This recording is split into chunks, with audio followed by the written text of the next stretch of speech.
ನಿಯಂತ್ರಿಸಿ, ತಡ ಮಾಡಬೇಡಿ. ಜೀವನೋಪಾಯ ರಕ್ಷಣೆಗೆ ಬೈಕ್ ಟ್ಯಾಕ್ಸಿ ರೈಡರ್ಗಳ ಮನವಿ. ಕರ್ನಾಟಕದ ಲಕ್ಷಾಂತರ ಬೈಕ್ ಟ್ಯಾಕ್ಸಿ ರೈಡರ್ಗಳು ರಾಜ್ಯ ಸರ್ಕಾರಕ್ಕೆ ರಸ್ತೆ ಸಾರಿಗೆ ಮತ್ತು ಹೆದ್ದಾರಿಗಳ ಅಗ್ರಿಗೇಟರ್ ಮಾರ್ಗಸೂಚಿ 2025 ಅಳವಡಿಸಿಕೊಂಡು ಬೈಕ್ ಟ್ಯಾಕ್ಸಿ ಸೇವೆಗಳನ್ನು ನಿಯಂತ್ರಿಸಲು ತಕ್ಷಣ ಕ್ರಮ ಕೈಗೊಳ್ಳಬೇಕು ಎಂದು ಆಗ್ರಹಿಸಿದರು. ಸ್ಪಷ್ಟ ನೀತಿಗಳ ಕೊರತೆಯು ರೈಡರ್ಗಳ ಜೀವನಕ್ಕೆ ಸಂಕಷ್ಟ ತಂದೊಡ್ಡಿದೆ ಮತ್ತು ಸಂಚರಿಸುವವರಿಗೆ ಕೈಗೆಟುಕುವ ಸಾರಿಗೆ ಆಯ್ಕೆಗಳಿಲ್ಲದಂತೆ ಮಾಡಿದೆ. ಈ ಕುರಿತಾದ ಮನವಿ ಪತ್ರವನ್ನು ಕಾರ್ಮಿಕ, ಸಾರಿಗೆ, ಐಟಿ-ಬಿಟಿ, ಕೈಗಾರಿಕೆಗಳು, ಕಂದಾಯ, ಆರೋಗ್ಯ ಸಚಿವರಲ್ಲದೆ ಪ್ರತಿಪಕ್ಷದ ನಾಯಕರಿಗೂ ಸಲ್ಲಿಸಲಾಗಿದೆ. ಈ ಮನವಿಯು ಕೇಂದ್ರ ಕಾನೂನಿನಂತೆ ಬೈಕ್ ಟ್ಯಾಕ್ಸಿಗಳನ್ನು ನಿಯಂತ್ರಿಸುವ ಕಾನೂನಿನ ಸಾಧ್ಯತೆಯನ್ನು ಎತ್ತಿ ತೋರಿಸಿದ್ದು, ಸಾವಿರಾರು ರೈಡರ್ಗಳ ಜೀವನೋಪಾಯಕ್ಕೆ ಕಂಟಕವಾಗಿದೆ ಮತ್ತು ರಾಷ್ಟ್ರೀಯ ನಿರ್ದೇಶನದ ನಡುವೆಯೂ ರಾಜ್ಯ ಮಟ್ಟದಲ್ಲಿ ಸ್ಪಷ್ಟತೆಯ ಕೊರತೆ ಕಂಡುಬಂದಿದೆ. ಜೀವನೋಪಾಯಗಳು ಕಂಟಕದಲ್ಲಿದೆ. ಸಾವಿರಾರು ರೈಡರ್ಗಳು ಅವರ ಕುಟುಂಬಗಳನ್ನು ಸಾಕಲು ಬೈಕ್ ಟ್ಯಾಕ್ಸಿಗಳ ಮೇಲೆ ಆಧಾರ ಪಟ್ಟಿದ್ದಾರೆ. ನಿಯಮ ರೂಪಿಸುವುದರಲ್ಲಿ ತಡವಾದರೆ ಅವರ ಜೀವನೋಪಾಯಗಳು ಸಂಕಷ್ಟಕ್ಕೆ ಸಿಲುಕುತ್ತವೆ. ಸಂಚಾರಿಗಳ ಅನುಕೂಲಗಳು. ಬೈಕ್ ಟ್ಯಾಕ್ಸಿಗಳು ಕೈಗೆಟುಕುವ ಮತ್ತು ಅನುಕೂಲಕರ ಕೊನೆಯ ಹಂತದ ಕನೆಕ್ಟಿವಿಟಿ ನೀಡುತ್ತಿದ್ದು, ಅದು ಬೆಂಗಳೂರಿನಂತಹ ನಗರಗಳ ಹಲವು ಜನರಿಗೆ ಅಗತ್ಯವಾಗಿದೆ. ಕಾನೂನು ಈಗಾಗಲೇ ಬೈಕ್ ಟ್ಯಾಕ್ಸಿಗಳನ್ನು ರಾಜ್ಯದಲ್ಲಿ ನಿಯಂತ್ರಿಸಲು ಮತ್ತು ಇತರ ರಾಜ್ಯಗಳು ಈಗಾಗಲೇ ಅದನ್ನು ಯಶಸ್ವಿಯಾಗಿ ನಿರ್ವಹಿಸಿವೆ. ನಾವು ವಿಶೇಷ ಸವಲತ್ತು ಕೇಳುತ್ತಿಲ್ಲ. ನಾವು ಕಾನೂನುಬದ್ಧವಾಗಿ ಕೆಲಸ ಮಾಡುವ ನ್ಯಾಯಯುತ ಚೌಕಟ್ಟು ಮತ್ತು ನಮ್ಮ ಕುಟುಂಬಗಳಿಗೆ ಬೆಂಬಲ ಕೇಳುತ್ತಿದ್ದೇವೆ. ರೈಡರ್ಗಳ ಜೀವನೋಪಾಯವನ್ನು ತೊಂದರೆಗೆ ಒಡ್ಡುತ್ತದೆ ಎಂದು ಬಿಟಿಎ ಪ್ರತಿನಿಧಿಯು ಹೇಳಿದರು. ಪತ್ರಿಕಾ ಹೇಳಿಕೆಯಲ್ಲಿ ಸಂಘಟನೆಯು ಭಾಗವಹಿಸಿದ್ದ ಮಾಧ್ಯಮದಲ್ಲಿ ಸರ್ಕಾರದ ತುರ್ತು ಗಮನಕ್ಕೆ ಕೋರಿದರು. ಎಂಒಆರ್ಟಿಎಚ್ ಮಾರ್ಗಸೂಚಿಗಳು ಬೈಕ್ ಟ್ಯಾಕ್ಸಿಗಳನ್ನು ನಿಯಂತ್ರಿಸಲು ರಾಜ್ಯಕ್ಕೆ ಎಲ್ಲ ಸಾಧನಗಳನ್ನು ನೀಡಿವೆ. ಮತ್ತಷ್ಟು ತಡವಾಗುವಿಕೆಯ ಅಗತ್ಯವಿಲ್ಲ. ಸಾವಿರಾರು ರೈಡರ್ಗಳು ಅವರ ಆದಾಯಕ್ಕೆ ಇದನ್ನೇ ನಂಬಿದ್ದಾರೆ ಮತ್ತು ಸಂಚರಿಸುವವರು ಕೈಗೆಟುಕುವ ಸಾರಿಗೆಗೆ ನಮ್ಮನ್ನೇ ನಂಬಿದ್ದಾರೆ. ಕರ್ನಾಟಕಕ್ಕೆ ಇದು ಕ್ರಮ ತೆಗೆದುಕೊಳ್ಳುವ ಸಮಯವಾಗಿದೆ. ಜೀವನೋಪಾಯಗಳಿಗೆ ಮತ್ತು ಉತ್ತಮ ಸಾರಿಗೆ ಆಯ್ಕೆಗಳಿಗೆ ಬೆಂಬಲಿಸುವ ಸಮಯವಾಗಿದೆ ಎಂದು ಬಿಟಿಎ ಪ್ರತಿನಿಧಿ ಹೇಳಿದರು. ನಮಸ್ಕಾರ. ನಾವಿವತ್ತು ಈ ಎಲ್ಲ ಬೈಕ್ ಟ್ಯಾಕ್ಸಿ ಚಾಲಕರು ಸೇರಿರೋ ಉದ್ದೇಶ ಏನಂತಂದರೆ, ಬೈಕ್ ಟ್ಯಾಕ್ಸಿ ಓಡಿಸೋರು ಬೆಂಗಳೂರಿನಲ್ಲಿ ಹೆಚ್ಚು ಸಂಖ್ಯೆ ಕನ್ನಡದವರಿದ್ದೀವಿ ಹಾಗೂ ಎಲ್ಲ ಟ್ರಾಫಿಕ್ ರೂಲ್ಸು ಫಾಲೋ ಮಾಡ್ತಾ ಇದ್ದೀವಿ ಮತ್ತು ಏನು RTO ಮಾರ್ಗಸೂಚಿ ಕೊಡ್ತಾರೋ ಅದಕ್ಕೆ ನಾವು ಮುಂದೆವರೆಗೆ ಕೂಡ ರೆಡಿ ಇದ್ದೀವಿ. ಆದರೆ ನಮ್ಮ ಒಂದು ರಾಜ್ಯ ಸರ್ಕಾರದವರು ಯಾವುದೇ ರೀತಿ ಬೈಕ್ ಟ್ಯಾಕ್ಸಿ ಅವರಿಗೆ ಏನೂ ಅನುಮತಿ ಕೊಡ್ತಾ ಇಲ್ಲ. ಕರ್ನಾಟಕದಲ್ಲಿ ನಾವು ನಮ್ಮ ಬೈಕ್ ಟ್ಯಾಕ್ಸಿ ಬಿಟ್ಟು ಫುಡ್ ಮಾಡೋಂಥವರು ಎಲ್ಲಿಂದನೋ ಬಂದು ಇಲ್ಲಿ ಜೀವನ ಮಾಡ್ತಿರ್ತಾರೆ. ಆದರೆ ಅವ್ರು ಯಾವುದೇ ರೀತಿ ಟ್ರಾಫಿಕ್ ರೂಲ್ಸ್ ಆಗಿರ್ಬೋದು, ಯಾವುದೇ ಒಂದು RTO ರೂಲ್ಸ್ ಆಗಿರ್ಬೋದು, ಯಾವುದು ಕೂಡ ಪಾಲಿಸ್ತಾ ಇಲ್ಲ. ಆದರೂ ಅವರು ಕೇಳ್ತಾ ಇಲ್ಲ ಪಾಲಿಸಿ ಬೇಕು ಅಂತ ಹೇಳಿ.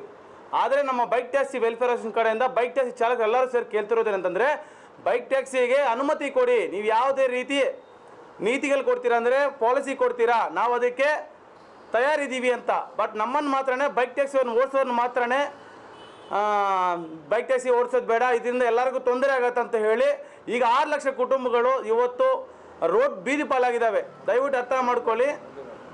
ಬೈಕ್ ಟ್ಯಾಕ್ಸಿಗೆ ಅನುಮತಿ ಕೊಡಿ. ರಾಜ್ಯ ಸರ್ಕಾರದವರು ಏನು ಕೇಂದ್ರ ಸರ್ಕಾರದವರು ನಮಗೆ ಬೈಕ್ ಟ್ಯಾಕ್ಸಿ ಪಾಲಿಸಿ ಕೊಟ್ಟಿದ್ದಾರೆ, ಆ ಒಂದು ಪಾಲಿಸಿ ಪ್ರಕಾರ ಬೈಕ್ ಟ್ಯಾಕ್ಸಿಗೆ ಅನುಮತಿ ಕೊಡಬೇಕು. ನಮ್ಮ ರಾಜ್ಯದಲ್ಲಿ ನಮ್ಮ ಕನ್ನಡದವರು 6 ಲಕ್ಷ ಕುಟುಂಬಗಳು ಇವತ್ತು ಬೈಕ್ ಟ್ಯಾಕ್ಸಿ ನಂಬ್ಕೊಂಡು ಜೀವನ ಮಾಡ್ತಾ ಇದ್ದೀವಿ. ಮತ್ತು ಹಾಗೂ ನಮ್ಮ ಲೀಗಲ್ ಏನಾದ್ರು ಯಾವ ಸೆಕ್ಷನ್ಸಲ್ಲಿ ಬೈಕ್ ಟ್ಯಾಕ್ಸಿ ಸೇರಿಸ್ಬೋದು ಅಂತ ಹೇಳಿ ನಮ್ಮ ಲೀಗಲ್ ಟೀಮ್ ಅವರು ನಿಮಗೆ ತಿಳಿಸ್ಕೊಡ್ತಾರೆ. ಸೆಂಟ್ರಲ್ ಗೌರ್ಮೆಂಟ್ ಆದೇಶ ಏನಿದೆ, ಒಂದು ಗೈಡ್ಲೈನ್ಸ್ ಹೊರಡಿಸಿದೆ. ಯಾವಾಗ ಸೆಂಟ್ರಲ್ ಗೌರ್ಮೆಂಟ್ ಗೈಡ್ಲೈನ್ಸ್ ಹೊರಡಿಸಿದೆ ಅಂತ ಹೇಳಿದರೆ 2020ಯಲ್ಲೇ ಒಂದು ಗೈಡ್ಲೈನ್ಸ್ ನಿಯಮಿತವಾಗಿ ಹೊರಡಿಸಿದೆ. ಏನಂತ ಹೇಳಿ, ಬೈಕ್ ಟ್ಯಾಕ್ಸಿಗೆ ಪವರ್ ಕೊಟ್ಟು ಅದು ಕೂಡ ಒಂದು ಟ್ಯಾಕ್ಸಿ ರೂಪದಲ್ಲಿ ಉಪಯೋಗಿಸ್ಬೋದು. ವೈಟ್ ಪ್ಲೇಟ್ ಏನಿದೆ ಅದು ಕೂಡ ಒಂದು ಟ್ಯಾಕ್ಸಿ ರೂಪದಲ್ಲಿ ಒಂದು ಜನರ ಸೇವೆಗಾಗಿ, ಯಾವುದೇ ಒಂದು ಅನವಶ್ಯಕವಾಗಿ ಅಲ್ಲ, ಜನರ ಸೇವೆಗಾಗಿ ಉಪಯೋಗಿಸ್ಬೋದು, ಅದರಿಂದನೂ ಉದ್ಯೋಗ ಸೃಷ್ಟಿ ಮಾಡ್ಕೋಬೋದು ಅಂತ ಆ ಒಂದು ಉದ್ದೇಶದಲ್ಲಿ ಈ ಒಂದು ಎಂಪವರ್ನ ಪ್ಲೇ ಮಾಡಿದೆ. ಸೆಂಟ್ರಲ್ ಗೌರ್ಮೆಂಟ್ ರೋಲ್ ಪ್ಲೇ ಮಾಡಿದೆ. ಹಾಗಾಗಿ ಮೋಟಾರ್ ವೆಹಿಕಲ್ ಆ್ಯಕ್ಟ್ ಸೆಕ್ಷನ್ 67 ಸಬ್ ಕ್ಲಾಸ್ 3 ಮತ್ತು ಸಬ್ ಕ್ಲಾಸ್ 7ಅಲ್ಲಿ ಕ್ಲಿಯರ್ ಕಟ್ಟಾಗಿ ಸ್ಟೇಟ್ ಗೌರ್ಮೆಂಟಿಗೆ ಪ್ರಾವಿಷನ್ ಕೊಟ್ಟಿದೆ. ನೀವು ಒಂದು ಕಮಿಟಿ ರಚಿಸಿ ಆ ಕಮಿಟಿಯಲ್ಲಿ ನಿಮ್ಮ ಸ್ಟೇಟ್ ಮೂಲಕ ಒಂದು ಡಿಸಿಪ್ಲಿನರಿ ಒಂದು ಆ್ಯಕ್ಷನ್ಸ್ ಮೂಲಕ ಏನಿದೆ bike taxi white number plate, white board ಏನಂತ ಹೇಳ್ತೀರಾ ನೀವು, ಯೆಲ್ಲೋ ಬೋರ್ಡ್ ಮಾತ್ರ ಅಲ್ಲ ವೈಟ್ ಬೋರ್ಡಿಗೂ ಕೂಡ ನೀವು ನಿಮ್ಮ ಪ್ರಾವಿಷನಲ್ಲಿ ಒಂದು ಇಂಪ್ಲಿಮೆಂಟ್ ಮಾಡ್ಬೋದು, ರಾಜ್ಯದಲ್ಲಿ ಈ ಒಂದು ಜಾರಿಗೆ ತರ್ಬೋದು ಅಂತ ಒಂದು ಅನುಮತಿ ಕೊಟ್ಟಿದೆ. ನಿಮ್ಮ ರಾಜ್ಯಕ್ಕೆ ಅನುಮತಿ ಇದೆ, ನೀವು ಯಾವುದೇ ರೀತಿ ಅಡೆತಡೆಗಳು ಇಲ್ಲ, ನೀವು ಹೆಂಗೆ ಬೇಕಾದರೂ ಅದು ಉಪಯೋಗಿಸ್ಕೊಂಡು ಅದಕ್ಕೆ ನಿಮಗೆ ಟ್ಯಾಕ್ಸ್ ಏನಿದೆ ಅದು ರೀಸನೇಬಲ್ ಆಗಿ ಟ್ಯಾಕ್ಸ್ ಇಂಪ್ಲಿಮೆಂಟ್ ಮಾಡಿ ಎಷ್ಟೋ ಲಕ್ಷ ಜನರು ಇದಕ್ಕಂತಾನೆ ನಂಬ್ಕೊಂಡು ಬದುಕ್ತಿದ್ದಾರೆ.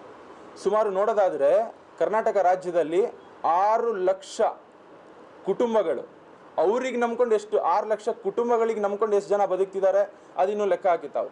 ಅಷ್ಟು ಜನ ನಂಬ್ಕೊಂಡು ಬದುಕ್ತಿದ್ದಾರೆ. ಇದರಿಂದ ಯಾವುದೇ ರೀತಿ ಬೇರೆ ಉದ್ದೇಶದಿಂದ ಆಚೆ ತರುವ ರೀತಿ ಉದ್ದೇಶ ಇಲ್ಲ ನಮ್ದು. ಯಾಕಂದರೆ ಒಂದು ಜನರಿಗೆ ಒಂದು ಸರ್ವಿಸ್ ಆಗಬೇಕು, 6 ಲಕ್ಷ ನಿರುದ್ಯೋಗಿಗಳಿಗೆ ಒಂದು ಉದ್ಯೋಗ ಸೃಷ್ಟಿ ಮಾಡಬೇಕು ಅಂತ ಒಂದು ಯೋಚನೆಯಿಂದ ನಾವಿಲ್ಲಿ ಬಂದಿರೋಂಥದ್ದು ಬರುತ್ತೆ ಸರ್. ಕಸ್ಟಮರ್ಗೂ ಇದೆ ಇನ್ಶೂರೆನ್ಸು, ಜೊತೆಗೆ ರೈಡರ್ಗೂ ಇದೆ. ಇನ್ ಕೇಸ್ ಏನಾರು ಆಯಿತು ಅಂದರೆ ಸೊ 30,000 ರೂಪಾಯಿವರೆಗೂ ಇದು ಮಾಡ್ಬೋದು. ಜೊತೆಗೆ ಇನ್ ಕೇಸ್ ಅವ್ರಿಗೆ ಏನಾರು ಅವರು ಕಾಲು ಕೈ ಮುರ್ಕೊಂಡಿದ್ದು, ಇಲ್ಲಾಂದ್ರೆ ಬೆಡ್ ಡೌನ್ ಫುಲ್ ಆದ್ರು ಅಂದ್ಕೊಳ್ಳಿ, ಲೈಕ್ ಡೆತ್ ಆಯಿತು ಅಂದ್ಕೊಳ್ಳಿ, ಆಲ್ಮೋಸ್ಟ್ ಡೆತ್ ಆದರೂ ಕೂಡ ಅರೌಂಡ್ 5 lakhs ರೂಪೀಸ್ವರೆಗೂ ಇನ್ಶೂರೆನ್ಸ್ ಕ್ಲೈಮ್ ಆಗುತ್ತೆ. ಸೊ ಆ ಥರ ಇರೋದ್ರಿಂದ ನೋಡಿ, ಇಲ್ಲ ಆಲ್ಮೋಸ್ಟ್ ಇನ್ಶೂರೆನ್ಸ್ ಬೆನಿಫಿಟ್ಸ್ ಎಲ್ಲ ಇಲ್ಲೇ ಇದೆ. ಇವಾಗ ನಾವೇನಾದರೂ ನಮ್ಗೆ ಆಕ್ಸಿಡೆಂಟ್ ಆಗಿದ ತಕ್ಷಣ ನಾವು ಕಸ್ಟಮರ್ ಕೇರ್ ಸರ್ವಿಸ್ಗೆ ಕಾಲ್ ಮಾಡಿ ನಮ್ಗೆ ಈ ಥರ ಆಗಿದೆ ಅಂದಿದ ತಕ್ಷಣ ಅವರು ನಮಗೆ ಒಂದು ಲೈಕ್ ಯಾವ ಥರ ಅಂದರೆ ಅವ್ರು ಆಲ್ಮೋಸ್ಟ್ ಜನರೇಟ್ ಮಾಡ್ತಾರೆ. ಸೊ ನಾವು ಡೈರೆಕ್ಟ್ ಇನ್ಶೂರೆನ್ಸ್ ಕಂಪ್ನಿಗೆ ನಾವು ಅಪ್ಲೈ ಮಾಡಿದಾಗ ಆಟೋಮೆಟಿಕ್ ಆಗಿ ಅದು ನಮ್ಗೆ ಪ್ರೊವೈಡ್ ಆಗುತ್ತೆ ಇನ್ಶೂರೆನ್ಸು. ಸೊ ಇನ್ಶೂರೆನ್ಸ್ ಆಲ್ಮೋಸ್ಟ್ ಆ್ಯಪಿಂದನೇ ಬರಬೇಕಾದ್ರೆ ನಮಗೇನು ತೊಂದರೆ ಇರೋಲ್ಲ ಸರ್. ಸೊ ನಮಗೇನಂದರೆ ಗೌರ್ಮೆಂಟ್ ಕಡೆಯಿಂದ ಎಲ್ಲ ಲೀಗಲ್ ಆಗಿ ಲೈಕ್ ಏನಿದೆ ಗೈಡ್ಲೈನ್ಸ್ ಕೊಟ್ಬಿಟ್ರೆ ನಮ್ಗೆ ಇನ್ನೂ ಬೆಸ್ಟ್ ಆಗುತ್ತೆ, ಮಾಡೋದಕ್ಕೂ ಇನ್ನೂ ಬೆಟರ್ ನಮಗೆ ರಿಸಲ್ಟ್ ಸಿಗುತ್ತೆ. ರಾಜ್ಯ ಸರ್ಕಾರ ನೇರವಾಗಿ ಹೇಳ್ತಾ ಇದೀವಿ, ಏನು ಇದು ಈ ಮುಚ್ಚಿಮರಿಯಲ್ಲ ಬೈಕ್ ಟ್ಯಾಕ್ಸಿ ನಂಬ್ಕೊಂಡು 6 ಲಕ್ಷ ಜನ ಇದ್ದೀವಿ. ಈ 6 ಲಕ್ಷ ಜನ ಕುಟುಂಬಗಳಿಗೆ ನೀವು ನ್ಯಾಯ ಒದಗಿಸಿದ ಪಕ್ಷದಲ್ಲಿ ನಾವು ನಮಗೆ ವಿಷ ಕುಡಿದು ನಿಮ್ಮ ಒಂದು ಮನೆ ಯಾವುದೋ ವಿಧಾನಸೌಧ ಇರ್ಬೋದು, ಫ್ರೀಡಮ್ ಪಾರ್ಕ್ ಆಗಿರ್ಬೋದು, ನಾವು ಮುಂದಿನ ನೀವು ಹೇಳ್ದಂಗೆ ನಾವು ರೆಡಿ ಇದೀವಿ, ಅದು ಕೂಡ ಇದ್ದೀವಿ. ಯಾಕಂದ್ರೆ ಜೀವನ ಸಾಗ್ತಾ ಇದ್ದಾರೆ, 22 ದಿವಸ ಆಗ್ತಿದೆ. ಇವತ್ತು ನಾನು ಯಾವುದೋ ₹1 ದುಡ್ದಿಲ್ಲಂಗೆ ಮನೇಲಿ ರೆಂಟ್ ಕಟ್ಟಿಲ್ಲ, EMI ಕಟ್ಟಿಲ್ಲ, ಇದುವರೆಗೆ ಏನು ಕೂಡ ಆಗ್ತಾ ಇಲ್ಲ. ನಮ್ಮ ಒಂದು ಬೈಕ್ ಟ್ಯಾಕ್ಸಿ ಚಾಲಕ ಎಲ್ಲರದ್ದು ಕೂಡ ಇದೇ ರೀತಿ ಇದೆ. 6 ಲಕ್ಷ ಜನ ಕುಟುಂಬಗಳು ಇದೆ ಸರ್. ಇವತ್ತು ಬೈಕ್ ಟ್ಯಾಕ್ಸಿ ಮಾಡುವಂಥವ್ರು ಯಾರು ಕೂಡ ₹1 ಮನೆ ಕಟ್ತಾ ಇಲ್ಲ, ಮನೆಗೆ ಬಾಡಿಗೆ ಕಟ್ತಾ ಇಲ್ಲ, ಮಕ್ಳಿಗೆ ಫೀಸ್ ಕಟ್ತಾ ಇಲ್ಲ. ಯಾವುದೇ ರೀತಿ ಮನೆಯಲ್ಲಿ ಅದು ವಾತಾವರಣ ಇದೆ ಅಂತಂದ್ರೆ ನಾವೆಲ್ಲರೂ ಬೀದಿ ಪಾಲಾಗ್ಬಿಟ್ಟು ಇನ್ನು ಸತ್ತೋಗ್ಬೇಕು, ಆ ರೀತಿಯಲ್ಲಿ ಇದೀವಿ. 1 ತಿಂಗಳಿಗೆಲ್ಲ ನಾವು ಕೂಡ ಇಷ್ಟೊಂದು ಇದೆ ಅಂದ್ರೆ ಮುಂದಕ್ಕೆ ಹೋಗ್ತಾನೆ ಇದ್ರೆ ನಮ್ಮ ಪರಿಸ್ಥಿತಿ ಇನ್ನೂ ದಾರುಣವಾಗಿರುತ್ತೆ. ಸೊ ದಯವಿಟ್ಟು ಬೈಕ್ ಟ್ಯಾಕ್ಸಿ ಚಾಲಕರಿಗೆ ಬೈಕ್ ಟ್ಯಾಕ್ಸಿ ಚಾಲನೆ ಮಾಡೋದಕ್ಕೆ ಅವಕಾಶ ಮಾಡಬೇಕೆಂದು ರಾಜ್ಯ ಸರ್ಕಾರ ಮತ್ತೆ ಎಚ್ಚರಿಸ್ತಾ ಇದ್ದೀವಿ ಸರ್.